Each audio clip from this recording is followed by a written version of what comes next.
Welcome back. This is a shoe care video.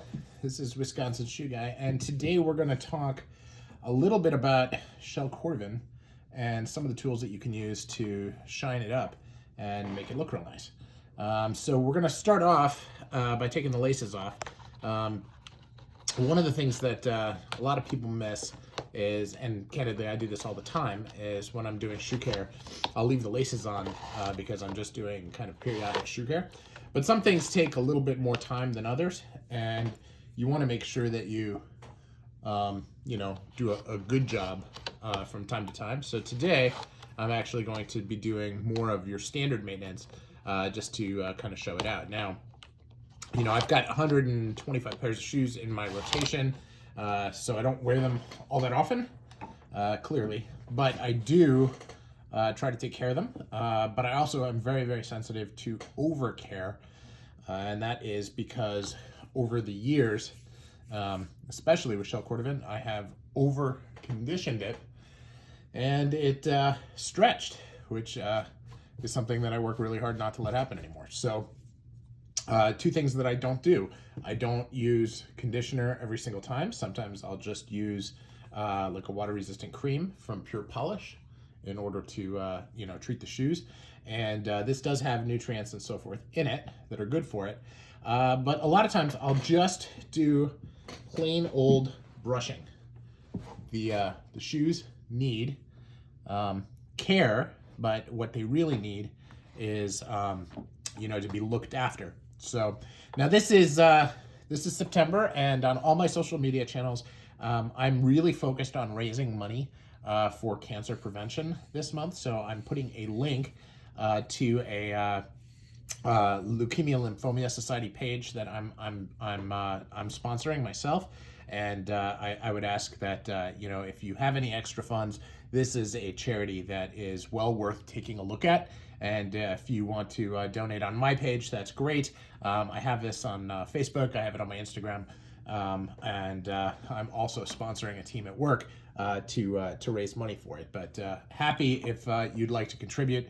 Certainly, no pressure, and only give what you feel comfortable. So let's talk about shell Cordovan. Shell Cordovan is a very, very different type of shoe material because it's not leather per se. If you think about what leather is, most of the time, leather is going to be the skin of an animal. And shell Cordovan is actually a membrane underneath the rump of a horse. So it's a horse's ass, but we'll skip the fact that that's funny, and just talk about what it is about this material that people love so much. First, it does not crease like regular leather. It has these rolls that get into it, and it is not as porous as leather. So it's really, really good for foul weather because it does not have the same type of natural pores that leather does. So you really can't over soak it. Now that said, it does get spots. It does have a lot of natural oils that come out. So as you see the shoes, they can just get all kinds of spotty.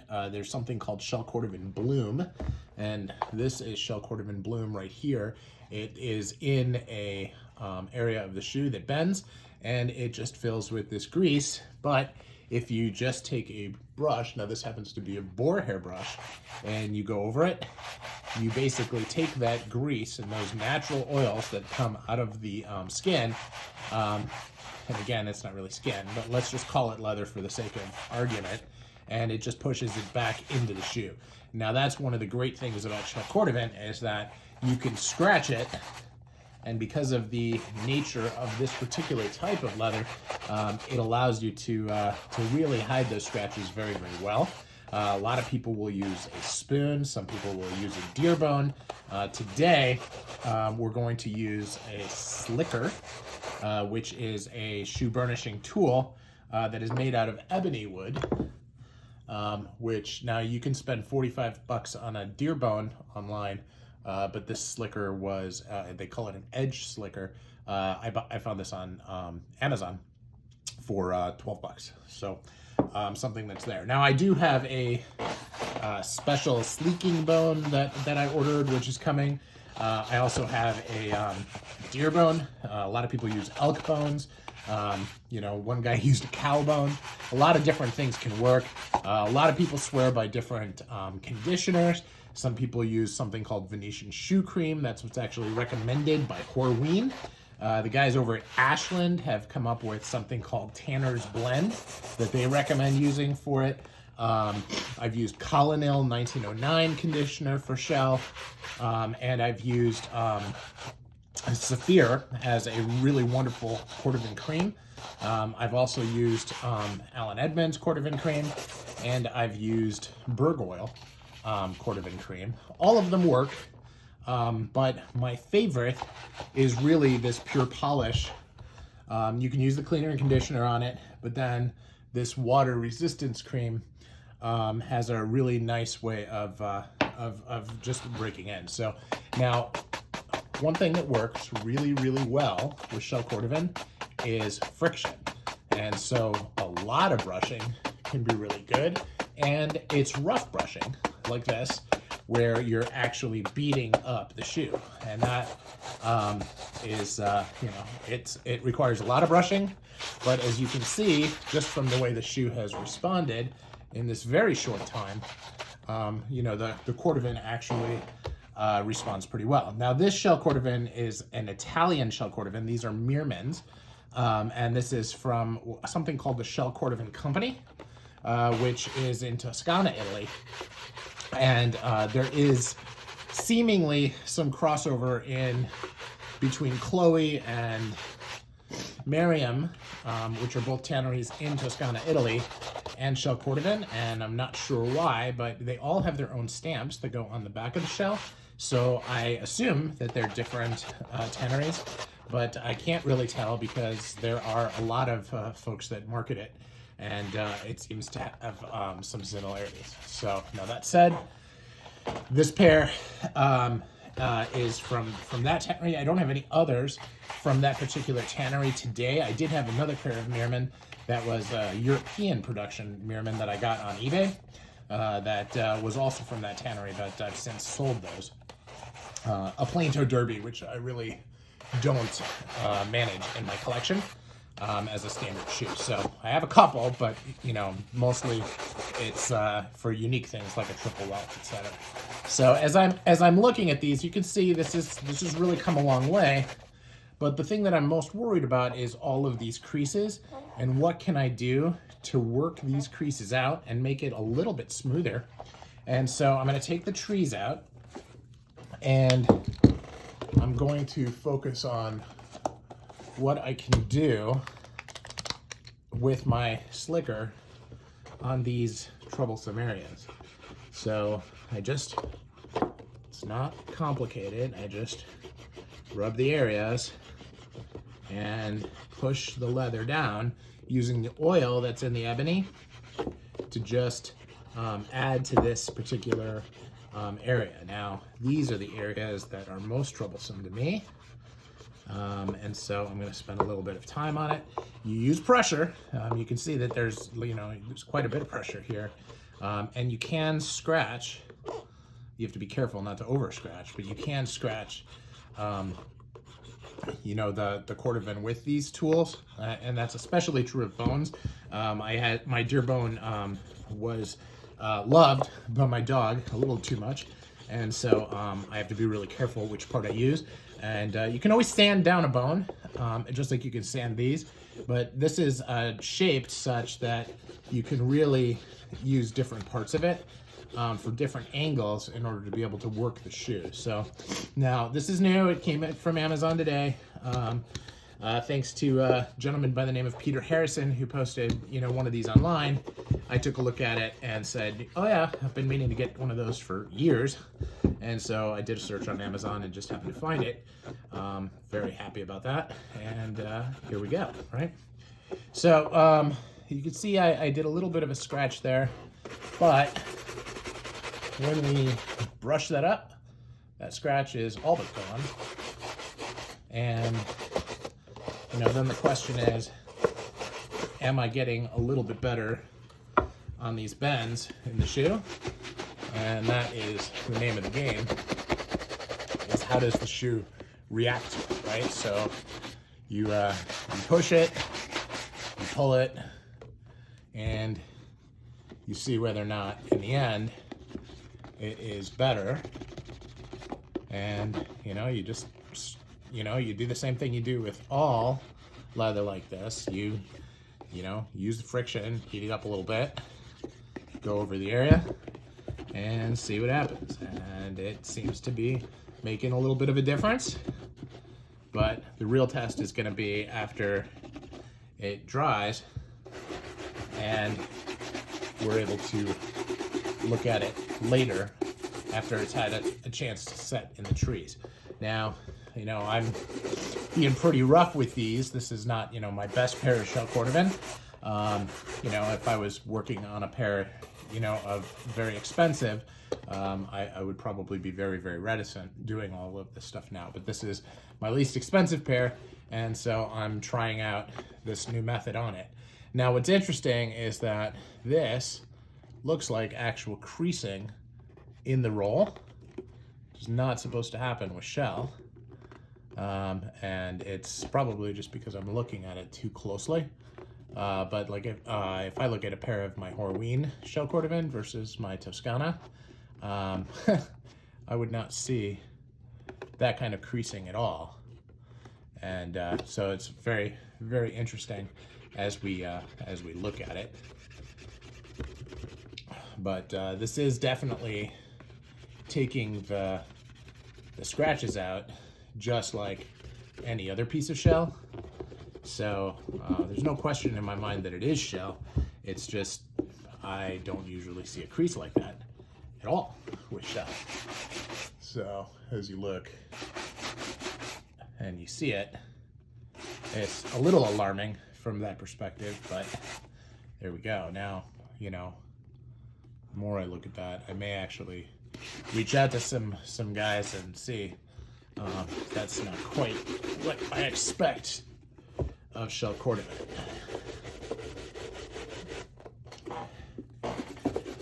The part of the reason that some guys are so exhaustingly particular on on the quality of their shoes, aside from the fact that shoes are extraordinarily expensive, is that when you get into shoe care like this, you really do look at your shoes with a very, very keen eye of detail, which is unlike what you do with a lot of other things, and that tends to make people spend a lot of time on it. Now you can see there's a little stain over here, and I don't know if that happened before I got the shoes or after I got the shoes, but that's a little disappointing. So need to see whether or not I can get that out, but that'll be something that I do another day.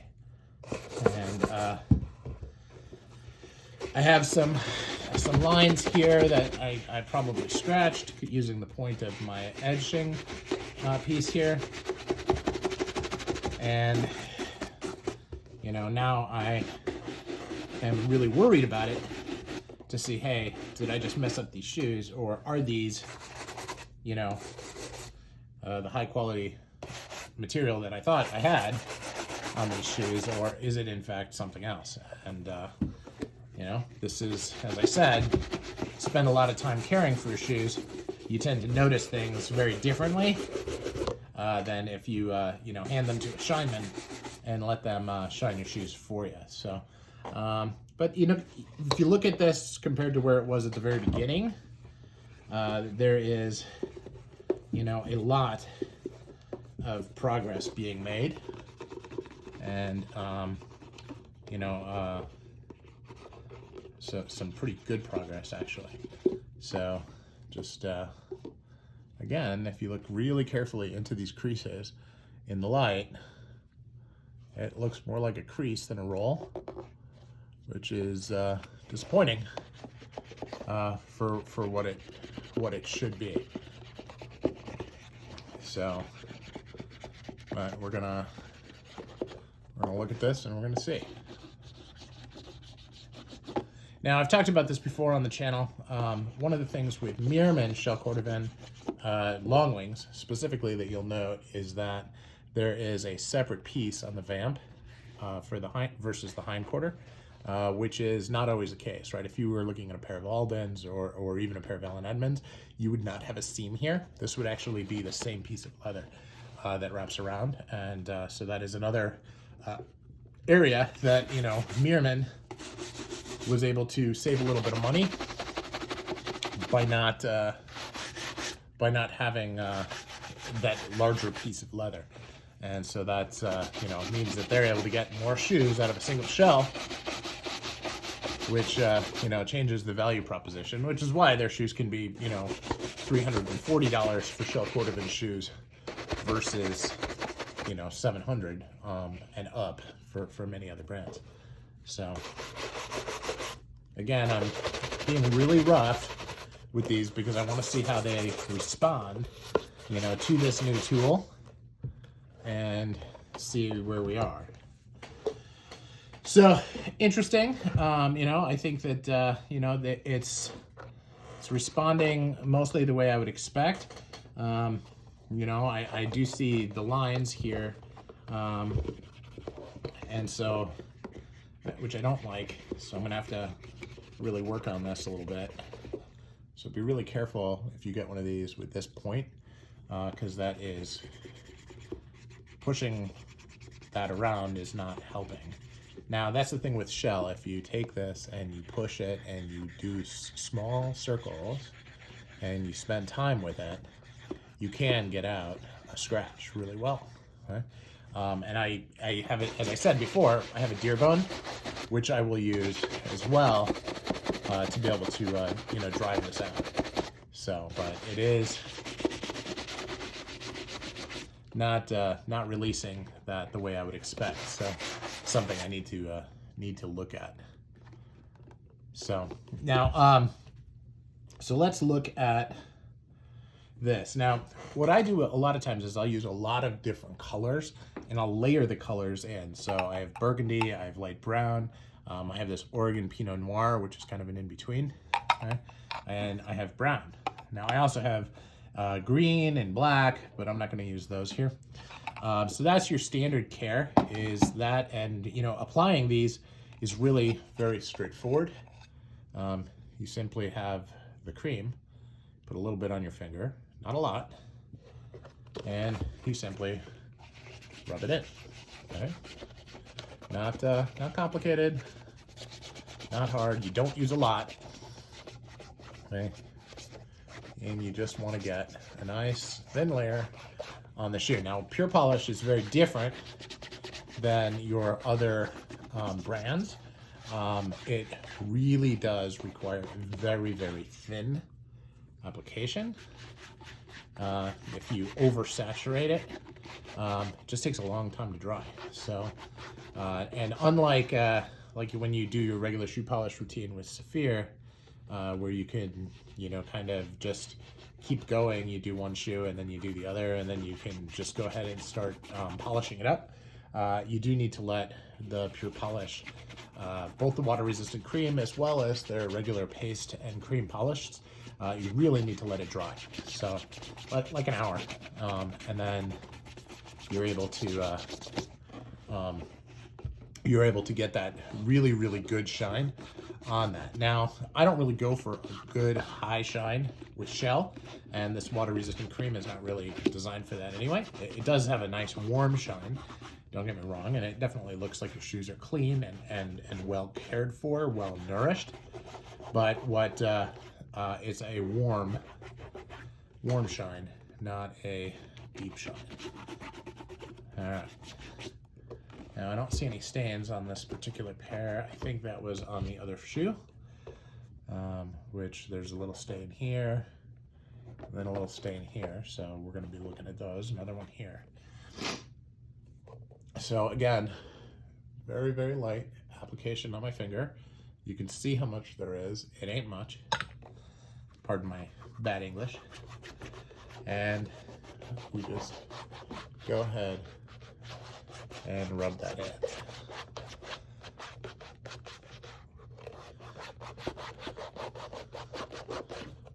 All right, and here we're on the part where I accidentally pushed it around too much. Now this work with my hands will actually be interesting and beneficial to the shoes. And as I go here, I'm just getting into the crevices right where those stains are and seeing if I can lift those stains off right there. Now a lot of times people will use a shoehorn to do this. This is a leather coated one. I don't recommend doing it with a metal one just because it can scratch, but you can use that as well. And you can do this. A lot of times after making an application of the cream, of any cream, and this is very, very true with the Saphir products and with Venetian shoe cream, these become much more beneficial. So it is, it does a lot of work to clean out the shoes and does a really nice job, especially when you can use a little bit of conditioner to smooth the application of that particular tool. So Steve, the Bedo's Leatherworks guy, which is another big YouTube channel, not another big, it is a big YouTube channel. Mine is not a big YouTube channel, but he did an elk bone, and I mean, he just rubs the bone with the Venetian shoe cream, and then he uses it on the shoes, and it works wonders. Does really, really nice work. So this is where I would let it rest, and then at that point, I let it dry for an hour, and then I brush it, and we go back to it next time. So this is the first time I've used an edge sleeker, or an edge slicker, and made of ebony. It's pretty nice, you know, $10. The bones are about $45. The sleeking bone, which is a carved thin bone, runs about $20. So not a bad gig when you're talking about shoes that have, you know, this price point. Care is you know, relative. You're usually willing to pay a little bit more when you're talking about a you know, shoe that you dropped you know, $700-800 for. So, and this is a welt brush. This is really just for cleaning out the welt on the shoes. Works really well, but I also use this to get to the edge and make sure that I don't have that little line that you get down at the bottom on the shoes. That's just something that I do once a year. It's not something I do every time I polish up a pair of shoes, but I do go over the welt, especially like a storm welt like this, just to make sure that the edge is treated as well. So this is Wisconsin Shoe Guy. I'm interested in your feedback. Let me know what you think of this shell. I'm just totally upfront. I'm a little disappointed. You know, these are rolls, but they look a lot like creases, and that kind of bugs me. So let me know your thoughts. Thank you for watching.